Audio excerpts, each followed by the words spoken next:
Alright, so it's the next day and it's a beautiful day here in Sydney.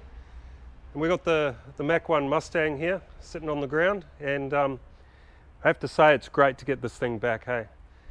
The guys over at Ready Strip, were saying, we've done all we can do, there's not much left of the car and all that, but I got to say it's just great to see it all stripped back. I mean, there's really not that much less of the car than there was when I sanded it. It's just that when I sanded it was covered in rust. So everything that you can see, all the rust holes and everywhere that's rotted out, it's pretty much what I was expecting. But what I'm happy about is the condition of the metal that I need to keep. Well, 90% of it anyway. So let's walk around it and have a look. So these aprons I was always planning on replacing anyway. They're rusted out, both of them, around the top area here.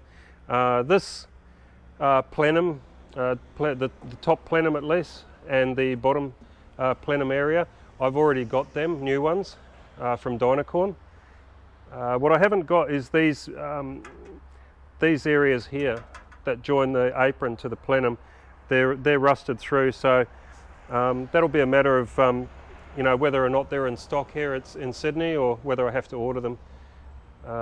Push comes to shove, I could always repair these. The main area of concern on this thing for me is the chassis rail on the driver's side. The passenger side, not too bad from what I can see on the top, but the driver's side, she's rotted out underneath there. And we'll have a look around here on the outside. And we can see that she's rotted out there too. So at this stage I'm thinking new chassis rail, but we'll see what availability is like. So all of this area and the windscreen and that's all part of the plenum, so that'll all go, be a new panel. The roof is crazy, eh? It's still solid, but full of holes. Just Swiss cheese. It's amazing what salt air will do. At least that's what I'm told. The car was left in an environment near the ocean, so all the floor's gone. Obviously, I knew all of that, and I've got a full one-piece floor from Dynacorn again, which starts basically at the base of the firewall there. You can see the join, and that'll go all the way back here and stop at this join here. And then we have another section which is a complete boot floor, so it rises up and goes right out to the tail panel. So that's fairly basic. Quarter panels are a lot better than I thought they were going to be, although I'm still not sure if I'm going to use them, because all the bottoms are rotted out and I want to be able to get to the wheel tubs, so good possibility I'm going to replace the quarter panels too. Parcel tray, I don't think you can get the parcel trays, so I'll probably end up having to fabricate that one. Again, all this boot floor area, that gets replaced with a new Dynacorn panel.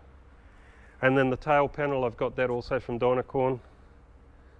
And the floor pan support, which is completely gone, that's this panel here, which goes along underneath the floor, so that's all fine. Yeah, so as I say, we've got inner and outer wheel tubs. The sills don't look too bad. I mean, there's a hole there that can be patched, and I think the main reason is the sills on these things were galvanised from new. So, yeah, I mean, it's handy, but yeah, handy to know they galvanised them, but yeah, pity they didn't galvanise more of it. How are we looking? Yeah, the B pillars look not bad. It's going to need a little bit of a patch in there. And it's going to need a patch on the windscreen pillar there. Then the B pillar, she's looking pretty sad down the bottom. I mean, it's all solid up here. It's just that bottom piece. So see how we go for availability. Sometimes it ends up being cheaper to just get the new part in terms of labour and costs and whatnot. But yeah, as I say, if push comes to shove, I'll repair that one. So yeah. And then the passenger sill, The only area of rust in the passenger sill is right here, from there to there, so that could possibly simply be a patch that you could cut out and replace. It looks like it's had a bit of accident damage here. We've got aprons that have had a bit of work and then re-welded in and ground down. So that's all fine. We'll get new aprons. Anyway, I think what we might do is we might lift her up in the air and we'll take a look at it from underneath. Actually, we'll come around this side so the sun's not... Is it going to be any better? Well, not really. It's just in a bad spot, the sun. Okay, so we got her up in the air and sort of figuring out what's important for me to be able to keep and what's not. So all of this is going to go. That's going to go. I've got these drop-offs, so that's fine. I've got the wheel arches. So one area of concern on this is the chassis rail.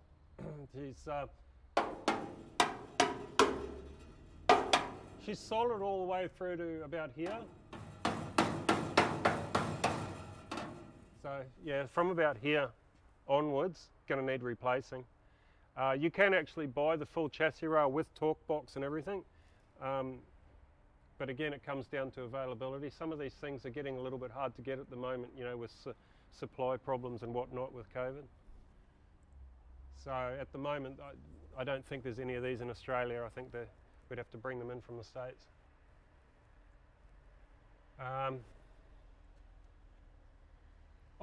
One key factor that I should point out that we all learn when we go to, you know, rigging school and crane driver school is never stand under a supported load.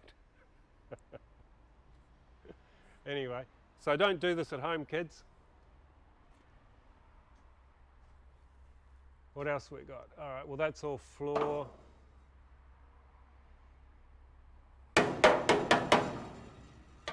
The torque boxes are solid, really, believe it or not. I mean, this one's had a bit of a gouge out. That's been ripped on something, so. I mean, ultimately it'd be much better just to replace the whole thing, the rail and the torque box and everything. But, you know, if you're faced with an issue that, you know, it's not available or, you know, take forever to get here, then you have to look at, you know, can you repair it? So moving up front, this all looks, you know, shockingly catastrophic, but as I say, all the floor's going anyway. It's going to be all new floor. But this beam here, I'm not sure about if that comes with a floor or not. I know it's a complete system. It has, you know, floor, seat supports and everything, but that there I'm not sure about. And then this is the end of the chassis rail, so you're going to have to look at that. So the chassis rail's fine on the inside, but when it gets to this part, torque box feels solid, although it's yeah, rusted through up there.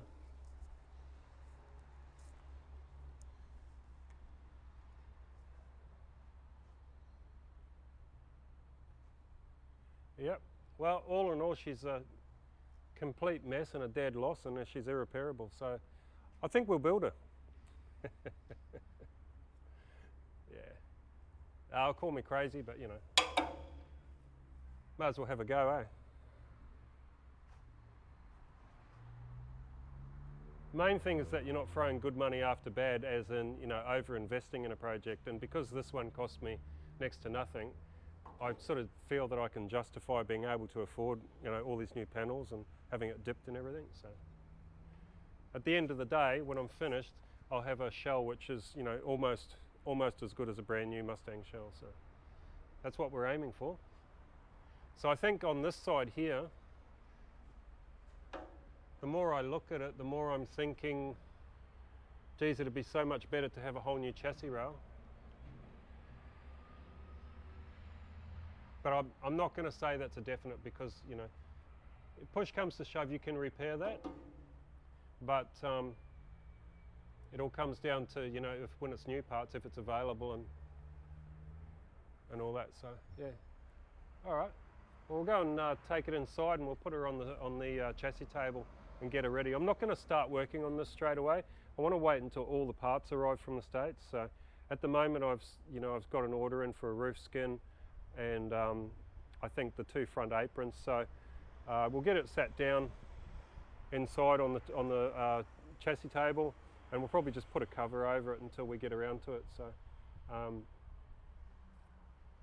And the other thing too, I guess, is I need to sort of sit down and figure out what parts are available and what else I'm going to order. I've got a heap now. I've probably got 70% of the stuff, so just got to figure out what else we're going to go for. So, all right, let's do that. We'll take her inside.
Bed and waiting for some attention, but it'll be a little while before I get to it. As I say, I want to wait until the majority of the parts arrive, mainly being the roof skin and possibly chassis rails. So we'll just wait until that stuff arrives. I don't want to sort of get halfway into it and then have to sort of like come to a grinding halt.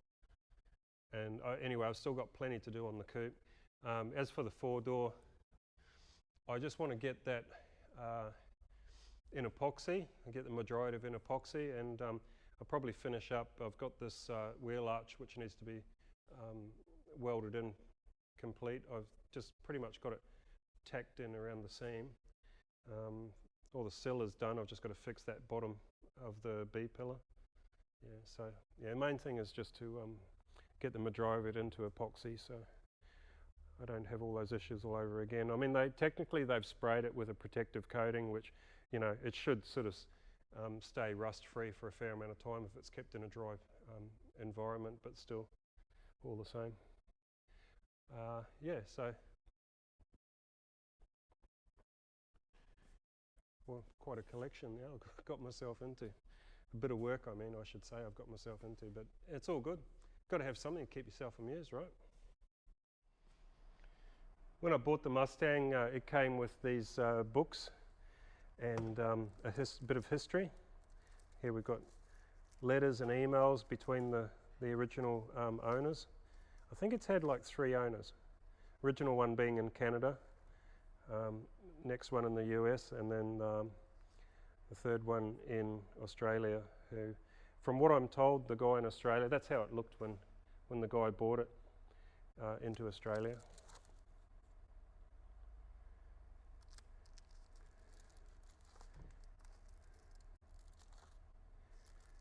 And what I'm told is that he took it apart because, you can see in these photos there was rust in the bottom of the quarters. So that's what I was told, is that he stripped it apart for that reason, had it sandblasted, but after the sandblasting, something brought the project to a grinding halt, and it never got completed. But there's so much info in here. Look, there's all this service history and all sorts of things in here.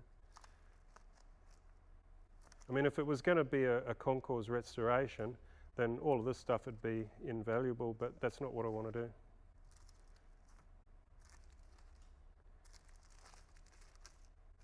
So yeah, anyway, it's got the import papers and everything like that. So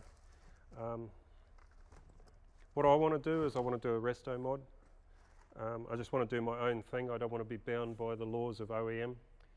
I've already done that with my GT, and you know, it's nice to build an OEM car, to build a a semi-concours or concours restoration, but for me there's not as much creativity involved. I can't sort of like do my own thing, and that's what I sort of repel myself from, so to speak. So anyway, this Mustang was a dead loss, given up on by everybody.